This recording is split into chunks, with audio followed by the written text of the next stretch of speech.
네, 안녕하세요. 모조입니다. 오늘은 제가 주식시장의 17가지 미신이라는 책을 읽고 좀 기억에 남고 기록을 해둔 문장들을 한번 쭉 얘기를 해보겠습니다. 책의 저자는 켄 피셔라는 사람이고요. 미국의 유명한 투자자 필립 피셔의 아들이기도 하고 세계적인 자산운용사 피셔 인베스트먼트의 설립자이자 CEO이기도 합니다. 그럼 한번 쭉 얘기를 해보겠습니다. 많은 사람들이 투자를 수익률 게임이라고 생각합니다.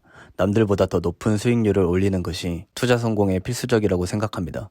하지만 최고의 수익률은 가장 큰 리스크를 감당한 사람이 차지할 가능성이 높습니다. 성공 투자의 3분의 2는 실수를 피하는 것이고 3분의 1은 옳은 선택을 하는 것이라 나는 자주 말한다. 주식에 투자하여 장기적으로 채권보다 높은 수익을 얻으려면 단기적으로 더 높은 변동성을 감수해야 한다. 주식의 연 단위 평균 변동성이 매우 낮다면 주식의 수익률도 채권처럼 낮을 것이다. 주식은 수익률이 플러스일 때가 마이너스일 때보다 훨씬 많다. 월 단위로 과거 주식 수익률을 보면 역시 잇따라 나오기는 했어도 플러스일 확률이 62%였다. 12개월 단위로 보면 플러스 확률은 73.2%가 된다. 그런데도 대중매체와 전문가들은 늘 주가 하락 위험에 대해서 숨가쁘게 떠들어댄다. 그러나 정작 두려워해야 하는 것은 주가 상승기를 놓치는 위험이다. 원금을 보장받으려면 변동성 위험이 없어야 한다. 이는 시간 지평이 긴 투자자들에게는 진정한 원금 보장이 적합하지 않다는 뜻이다. 반면에 성장에는 변동성 위험이 필요하다. 이는 원금 보장의 반대다. 몇 번이고 거듭말하지만 하락 변동성이 없으면 상승 변동성도 없다. GDP는 산출량 척도이지 경제의 건전성을 나타내는 척도가 아니다. 선형 눈금이 100에서 110으로 이동하면 작아 보이지만 1000에서 1100으로 이동하면 매우 커 보인다. 그러나 실제로 똑같은 것이다. 둘 다 10% 움직인 것이므로 똑같이 보여야 한다. 선형 눈금의 100년에 걸쳐 수익률 그래프를 그리면 최근 수익률은 지수 수준 자체가 높은 까닭에 엄청나게 커 보인다. 로그 눈금은 이런 문제를 해결해 주므로 장기 수익률을 분석하기에 더 적합하다. 로그 눈금에서는 절대 가격 차이가 매우 커도 비율이 같으면 똑같이 보인다. 즉 100에서 200으로 증가한 것이나 1000에서 2000으로 증가하는 것이나 둘 다 100% 증가이므로 똑같은 모습을 나타낸다. 실제로 투자 실적도 이런 원리로 나오게 된다. 고배당주 미신에는 몇 가지 문제가 있다. 소득과 현금 흐름을 혼동한다는 점이다. 물론 배당은 엄밀히 따지면 소득이다. 배당은 소득신고서에 소득으로 분류된다. 장기 목표와 재정 형편에 따라 정도의 차이는 있겠지만 배당주와 채권은 현금 흐름의 원천으로도 적합할 것이다. 가치주가 항상 더 나은 카테고리는 아니다. 성장주에게 주도권을 넘겨주기도 한다. 어떤 카테고리도 항상 시장을 주도하지는 못한다. 배당금 지급이 회사가 건전한 증거라는 생각도 미신이다. 배당을 지급하는 회사는 현금이 넘쳐나므로 매우 건전하지 않겠냐는 말이다. 따라서 배당 수익률이 높을수록 더 건전한 회사로 보여야 한다는 논리다. PG&E는 주가가 폭락했을 때 배당 수익률이 상승했다. 이는 배당 수익률이 과거에 지급한 배당금을 현재 주가로 나눈 비율이기 때문이다. 당시 배당 수익률 상승은 주가가 하락한 결과였다. 지금은 사라진 리먼 브러더스는 파산 몇 주 전인 2008년 8월에도 배당을 지급했다. 배당은 안전을 보장하는 신호가 아니다. 은퇴한 사람이든 은퇴가 임박한 사람이든 40대 장년이든 투자자는 배당 수익률보다 투자 총 수익에 관심을 둬야 한다. 그래야 배당 수익률 대신 시간 지평과 목표를 바탕으로 기준을 설정할 수 있다. 배당 수익률에만 매달리면 배당주가 소외되거나 배당이 삭감되어 목표 달성이 어려워질 수도 있다. 고배당주 투자는 그다지 좋은 전략은 아니다. 투자자는 한 카테고리와 영원한 사랑에 빠져서는 안 된다. 사랑은 현실을 못 보게 하는 일종의 편견이기 때문이다. 주식은 정상적인 흐름을 보여야 하며 명확한 매수 신호가 나타날 것이라고 믿는다면 이는 전적으로 미신이다. 주식은 끊임없이 변동하는 모습이 정상이다. 약세장이 끝나면 W자 이중바닥을 만들기도 한다. 두 바닥이 몇 달 간격으로 형성된다.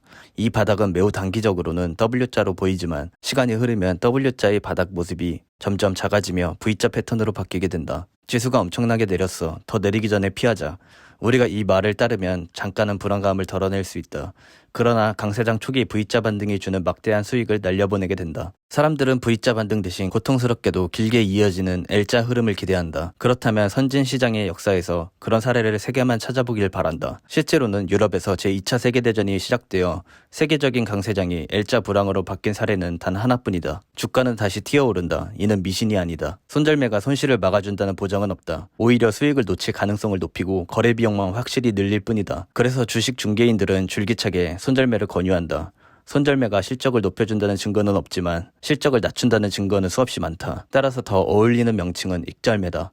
당신은 이익을 막으려는가? 실업률이 높든 낮든 과거 경제활동이 빚어낸 결과이지 미래 경제의 방향을 좌우하는 요소는 아니다. 실업률이 낮다고 해서 경제가 성장하는 것도 아니고 실업률이 높다고 해서 경제가 침체하는 것도 아니다. 반대로 경제가 성장할 때 일자리가 증가하고 경제가 침체할 때 일자리가 감소하는 것이다. 투자자라면 실업률이 주식시장에 미치는 영향도 주목해야 한다. 사람들은 높은 실업률이 주식시장의 악재라고 생각한다. 그러나 이렇게 판단하는 사람은 주식의 속성과 흐름을 제대로 이해하지 못한 사람이다. 주식은 경기보다 먼저 상승한다. 높은 실업률이 주식시장의 악재라는 근거는 없다.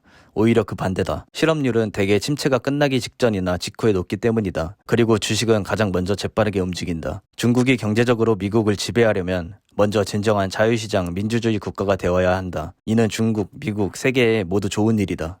달러 환율이 세계 주식시장에 미치는 영향이 없으므로 아무런 결론이 나오지 않는다. 이보다 더 명확하고 단순하게 밝히기도 쉽지 않을 것이다. 사람들은 항상 이번엔 다르다고 생각한다. 그러나 이번에도 그다지 다르지는 않다. 그래서 존 템플런이 유명한 말을 남겼다. 가장 값비싼 대가를 치르게 되는 말이 이번엔 다르다이다. 때묻지 않는 역사는 없다. 세상은 언제나 무서운 곳이 될 수 있다. 단조로운 기간은 절대 길지 않다. 그러나 역사를 통틀어 변치 않는 요소 하나는 자본시장의 회복력이다. 상황이 진정될 때까지 기다리려는 투자자라면 매우 오랜 기간을 기다려야 할 것이다. 그리고 혼란기에 투자하지 않는다면 투자 기간이 길지 않을 것이다. 그러나 주식은 상승하는 해가 전체의 72%이므로 이는 잘못이다. 자본시장의 회복력이 강한 것은 인류의 회복력이 강하기 때문이다. 그 반대편에 돈을 건 사람들은 번번이 실패한다. 우리가 주목해야 할 부분은 극단적인 심리이다. 극단적 도치는 대개 나쁜 신호다. 강세장 정점에서 빠짐없이 나타난다. 반면에 극단적 비관은 약세장 바닥에서 나타나는 특성이다. 둘의 중간 심리가 정상이며 강세장에서는 단기간의 심리가 큰 폭으로 변동할 수 있다. 미디어는 뉴스를 보도한다. 이는 이미 발생한 사건을 보도한다는 뜻이다. 그러나 주식은 미래를 내다본다. 미디어가 어떤 사건을 보도했다면 그 사건에 대응해서 거래할 시점은 이미 지나갔다고 보아야 한다.